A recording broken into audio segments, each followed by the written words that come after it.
En el caso de Begoña Gómez, la Fiscalía pide el archivo del delito de tráfico de influencias, que es el principal de la causa, y uno por los que el juez Peinado pide que sea juzgado por un jurado popular.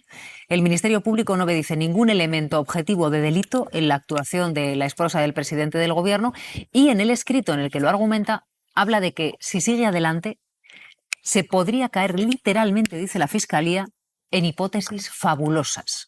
El fiscal ha pedido el archivo de la investigación abierta también para la asistente de Gómez, para Cristina Álvarez y para el empresario Carlos Barrabés. Y todo esto después de una nueva audiencia en la que, como ya sucedió la última vez, Begoña Gómez le ha dado plantón al juez Peinado y ha dejado su representación en manos de su abogado, que ha pedido dar un paso más. María. A ver, en realidad era una audiencia en la que el juez Peinado lo que les iba a comunicar a los investigados, a Begoña Gómez y también a los otros investigados, que en caso de llegar a juicio no solo pretende que un jurado popular delibere sobre el delito de malversación, sino sobre la causa completa. Así que, como estaba previsto, ni Begoña Gómez ni el resto de los investigados acudieron a esa cita en los juzgados de Plaza de Castilla, lo dejaron todo en manos de sus representantes legales, que insistieron que lo de asistir o no es en todo caso un derecho y no una obligación. Y ojo, porque los tres representantes legales de los tres investigados van a recurrir esa decisión de Peinado porque consideran que está argumentada con fórmulas estereotipadas y vacías. Por su parte, las acusaciones lo que han pedido es que vuelva a declarar como investigado Pedro Sánchez. Todo esto en una audiencia que fue larga, bastante larga, mucho más de lo que se preveía, 3 horas y media, con un receso en medio, y ya bien entrada la noche era el abogado de Begoña Gómez el que salía, hablaba con los periodistas poquito y lo que decía es que estaban contentos. ¿Qué tal ha ido? Perfecto.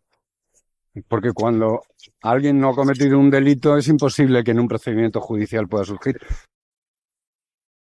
Claro, y estaba Mateo Valil en los pasillos, por los pasillos Begoña Gómez no aparecía. No apareció. Ahí apareció el abogado y dijisteis, ¿va a venir Begoña Gómez o no? Hay y que que decir no, que plantón por segunda vez. Que ¿no? estuvimos, Silvia, hasta las 9 y pico de la noche allí. O sea, fue una jornada larga, porque al final la vista, a diferencia del 27, sábado 27 de septiembre, fue una vista donde había que, digamos, detallar más delitos, había que detallar, en el caso de las defensas, por qué piden el archivo, las acusaciones, por qué hay que continuar con el procedimiento.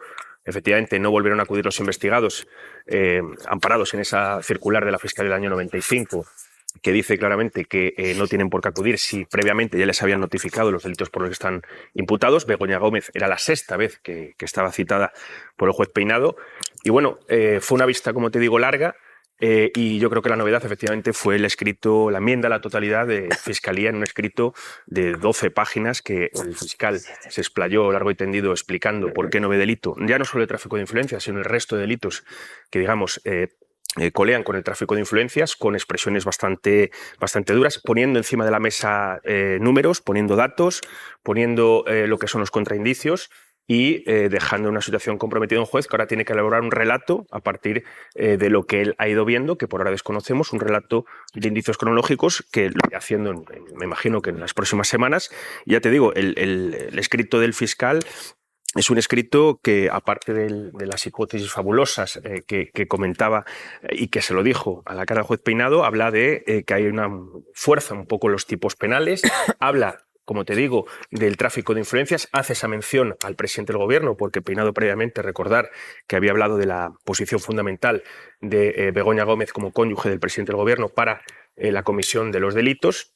Lo rebate diciendo que no, por tener una relación conyugal con el presidente del Gobierno, ya es sinónimo de delito.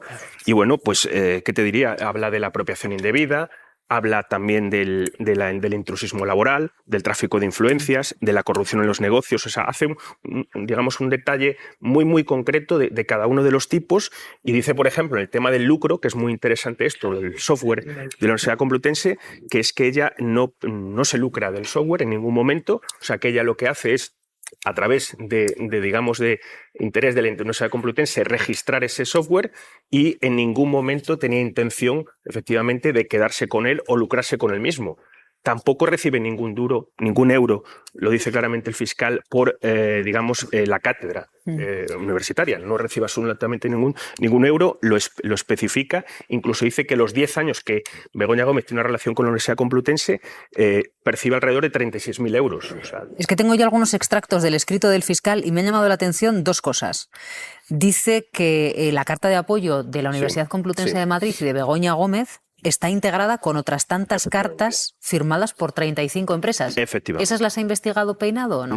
No. Esas Solo hace referencia, precisamente lo que dice el fiscal es que hay 4 contratos en concreto, uno con Red.es y otros 3 con el Ayuntamiento de Madrid, que además dice claramente diferente signo político. Sí, aquí lo tengo. Es otra de las cuestiones que me ha llamado la atención. Sí, Dice, sí. oiga, la Intervención General de la Administración del Estado, la IGAE, aprecia la existencia de irregularidades en 4 contratos, uno de Red.es y 3 efectivamente del Ayuntamiento de Madrid, Sí. distintas administraciones de signo político. Y claro, las del Ayuntamiento de Madrid lo está investigando el juez Peinado. Solo la de Red.es, que es la que la IGAE puso referencia, sobre todo en el informe, la causa, digamos, que lleva la Fiscalía Europea, porque como bien sabréis, hay contratos que tienen parte de financiación con fondos comunitarios y esa parte se la quedó la Fiscalía Europea, pero sí que hace mención al informe de la IGAE, como decimos, dice que la carta de recomendación o de apoyo de Begoña Gómez no era en persona a Juan Carlos Barrabés, sino a su proyecto, que era una de las 35 cartas junto a otros entes públicos y privados que habían mandado cartas de recomendación para este proyecto. Por cierto, también el Ayuntamiento de Madrid, a través de un fondo de empleo, también hace una carta de recomendación al proyecto de Barrabés. Y bueno, en conclusión, hace también referencia a lo que aquí hemos comentado, el informe de la GAE hablaba de esa valoración subjetiva, que había ciertas irregularidades en la valoración subjetiva de estos contratos. Dice que porque haya irregularidades administrativas no tienen que ser ya directamente delito. O sea, puede que no tengan un encaje penal, que se queden solo en el ámbito administrativo. O sea, ahí pone mucho acento, sobre todo en el tráfico de influencias y en esas cartas, porque como te digo, Silvia, el tráfico de influencias es lo que abre la puerta al resto de delitos. Así que de los 4 contratos solo se investiga uno por parte del juez Peinado, el de Red.es, los 3 del Ayuntamiento de Madrid, y de las cartas que envían 35 empresas se investiga solo la de Begoña Gómez. Titulares abuela pluma, que se os ocurran, Pedro. Hay otro punto del escrito del fiscal en el que habla de las adjudicaciones que Barrabés habría conseguido por esas cartas de recomendación, no solo de Begoña Gómez, y se pregunta el fiscal, por qué el juez investiga unas y otras no. Por ejemplo, ¿por qué no investiga una de la Generalitat Valenciana? Ocurre en otro momento para ahondar en la desproporción o en el criterio un tanto complicado de seguir del juez Peinado. Ayer se produjo otro hecho en el marco de la causa que pone de manifiesto pues un poco esa desproporción a la hora de investigar. Yo creo que la defensa de Begoña Gómez dijo basta con el asunto del asistente y presentó una petición por la que pide al juez que exija a Moncloa la relación de todas las asistentes que ha tenido las mujeres. Me hagas spoiler del siguiente paso del programa. Ay, perdón. Me hagas spoiler, venga. Vamos a adentrarnos en ese punto que justo estaba aventurando ahora Pedro Águeda. La defensa de Begoña Gómez, que mueve ficha y reclama al juez, no solo dice yo le voy a plantar a Peinado, Begoña Gómez, dice no, mire, es que quiero los nombres y las funciones de todos los asistentes, de todas las mujeres de los presidentes del gobierno previamente, María, para ver cuál era el modus operandi.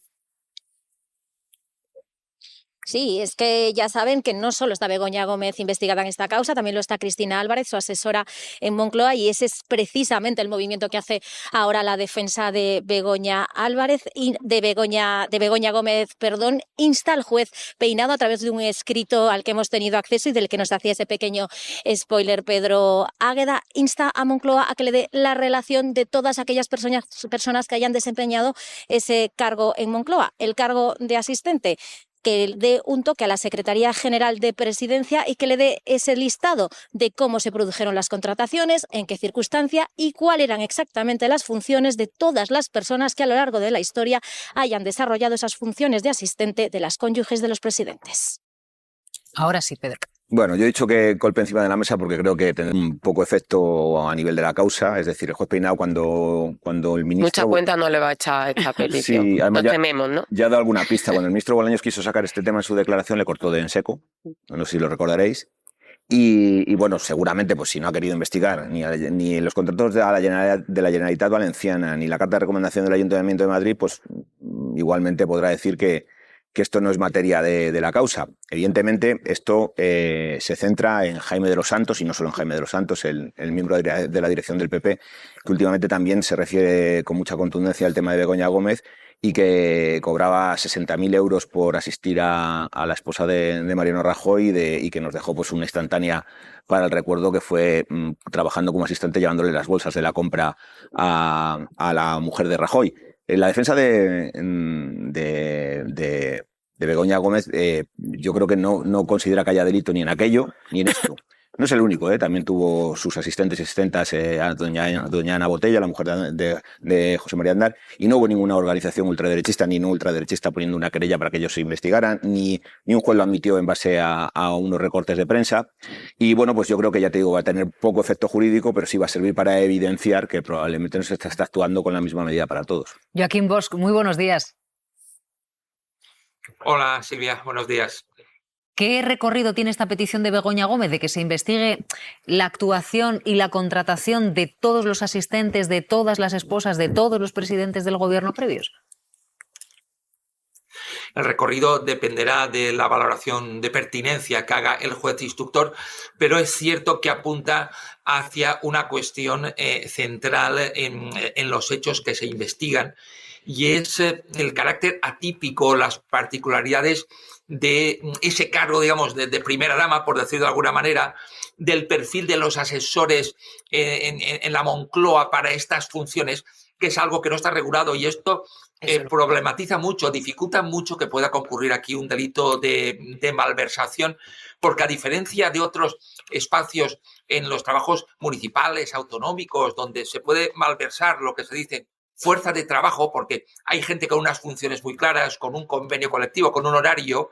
En el caso de los asesores de Moncloa, son cargos de confianza, son cargos de designación directo, no llegan con una oposición a ese puesto, no tienen un horario definido, y se puede entender claramente que lo que busca la defensa es mostrar esas dificultades por lo que se ha hecho también en el pasado, porque por hechos similares también se podían haber ejercido acciones por malversación. Y en todo caso, el juez instructor podría desestimar la petición, pero esto no impediría que, por ejemplo, que la defensa lo pidiera directamente a la presidencia del gobierno, todos los datos que tengan, y que los aportara al procedimiento. Pero entonces, Joaquín, si hay juicio y se aplica el criterio que se ha seguido hasta ahora, vamos a ver desfilar por ese juicio a las mujeres de los presidentes del gobierno, de los expresidentes anteriores, a sus asesores o asesoras y a los presidentes del gobierno anteriores también, porque claro, si Peinado citó como testigo a Sánchez, entiendo que citará a todos. Estamos hablando todavía en fase de instrucción en la cual ya se pueden plantear esas diligencias que tú apuntas, Silvia. De hecho, recordaremos que en la otra pieza, la del tráfico de influencias y otros presuntos delitos, se citó como testigo a Pedro Sánchez, y por tanto la defensa puede también reclamar, poder practicar las diligencias para desvirtuar las valoraciones que está haciendo el juez instructor. Yo en este ámbito siempre creo que hay que ser muy respetuoso con el derecho de defensa, incluso aunque un juez instructor crea que la prueba no confirma sus hipótesis incriminatorias, no se puede dejar sin prueba a la defensa. Eso sería dejar una situación de indefensión. Por eso, sin perjuicio de cómo se valore después, si la defensa plantea diligencias que pueden ser útiles para la estrategia defensiva que está siguiendo, pues efectivamente esas declaraciones testificales de anteriores asistentes, de anteriores presidentes del gobierno, sus esposas, pueden ser útiles para la defensa, y por tanto a mí me parece razonable que se admitieran, igual que se admitió la testifical del actual presidente del gobierno.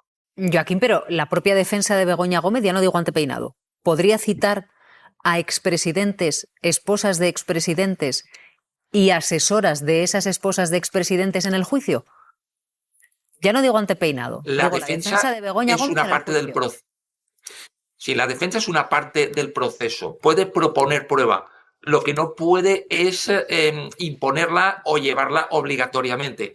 Es primero ahora, en fase de instrucción, el juez instructor el que decide si admite, por ejemplo, esas testificales si se plantean, y luego en el acto del juicio será el tribunal competente el que admita esas pruebas. Es decir, no basta que la defensa quiera que declaren esos testigos para que declaren.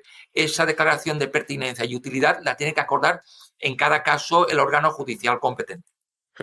¿Se imaginan que dicen que sí que declara? Estaría bien. Claro que no. Digo, el juicio ya, y conjurado además. Pero O sea, es que- sentido tiene, ¿eh? Claro, Sentido no, sentido. tiene. A ver, aplicando el criterio del juez Peinado tiene todo el sentido. Investigar claro. hasta el final a los expresidentes, las mujeres que tenían entonces y las asesoras que tenían entonces. Es que aquí yo creo que Joaquín Bosch ha dicho una cosa que a mí me parece clave. Hay un vacío legal, no se ha regulado exhaustivamente cuál es el papel de estos asesores, de las mujeres de los presidentes del gobierno, de las primeras damas.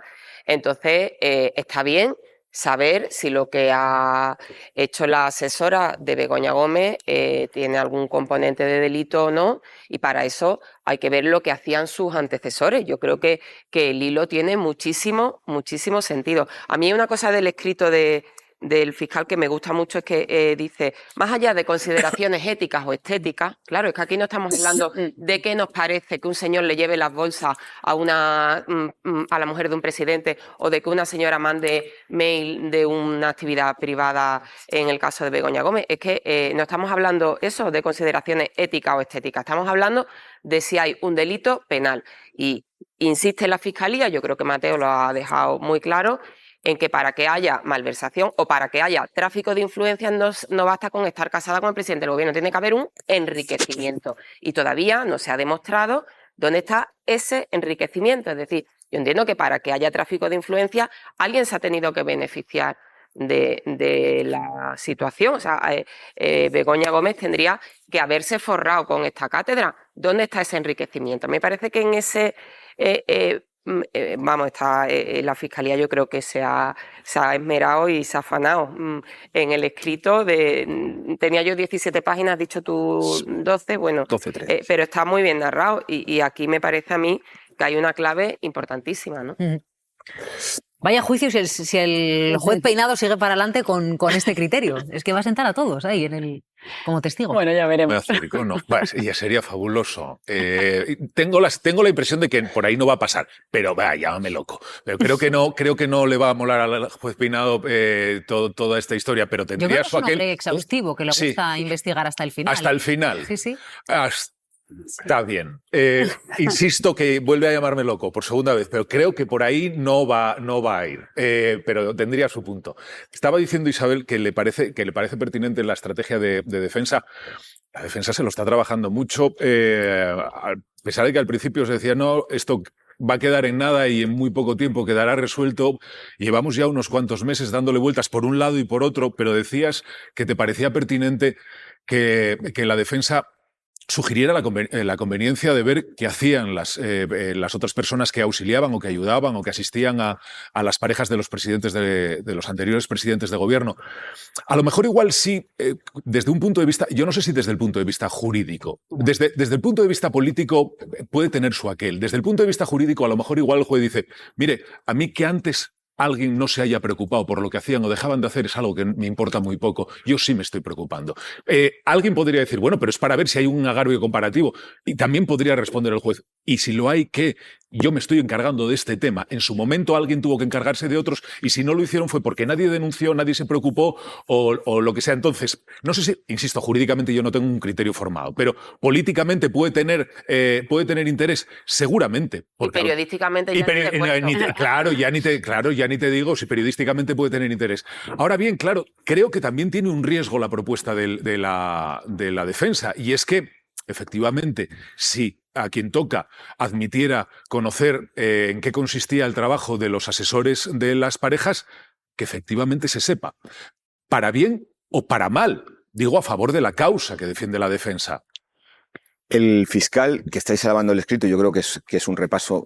Se han asentado unas cuantas falsas verdades sobre el caso, que es sorprendente cómo han llegado a establecerse y que no se discutan. Es decir, la mujer del presidente del gobierno se enriqueció, es falso. La mujer del presidente del gobierno robó un software. Ahí es especialmente gráfico. El fiscal dice, si están pensando en que alguien se escondió un pendrive en el bolsillo derivó. No hay nada de esto, no es esto, ¿no? No ocurrió nada de esto, es una cosa mucho más etérea y además no se produjo porque no tuvo ninguna, no lo utilizó en ningún caso Begoña Gómez. Una cosa un tanto compleja, pero que en ningún caso es una apropiación indebida y evidentemente tampoco tiene lucro. Pero respecto a la asesora, recupera algunas de las cuestiones que ya se han ido exponiendo durante la causa, que es, por ejemplo, pues que son dos amigas de antes de que Pedro Sánchez fuera presidente del gobierno. Claro, ese cargo, 24 horas al día de disponibilidad, pues requiere cierta confianza, algo sobre quién elijas tú, sobre una persona próxima a ti, pues tienes algo que decir respecto a la elección de la persona. Habla de las funciones que tenía, lo has puesto ya en la defensa. Claro, es que ella tenía que escribir correos para cosas que hacía Begoña Gómez en su vida porque era la conexión con el servicio de seguridad y si iba a visitar un sitio tenía que escribir un correo. ¿Dónde llega es la diferencia entre ese correo y otros de los que puso supuestamente y de los que utiliza Peinado para acusarla? Pero en cualquier caso sí que el fiscal serviría para hacer una reflexión sobre el papel de un asistente de la pareja del presidente del gobierno. Porque ¿cómo asiste un asistente a la pareja del presidente si la pareja del presidente tiene un trabajo? ¿Hasta dónde llega la labor que le puedes facilitar? ¿Quién fiscaliza eso? Nada de eso. Todo esto no va a servir para nada, para aclarar esa figura ni para evolucionar en esa fiscalización democrática que debe tener la función pública. Nada, porque el interés parece claro que es otro, va dibujado con trazo grueso y nadie va a plantear una reflexión que, por otra parte, pues parece lógica, pero una ¿no? reflexión que nunca han querido plantear tampoco desde la Moncloa de hoy, ¿eh? O sea, el equipo actual de la Moncloa, el propio equipo de Begoña Gómez, nunca ha querido tampoco plantear ese debate de la necesidad de protocolarizar su figura. Sí que...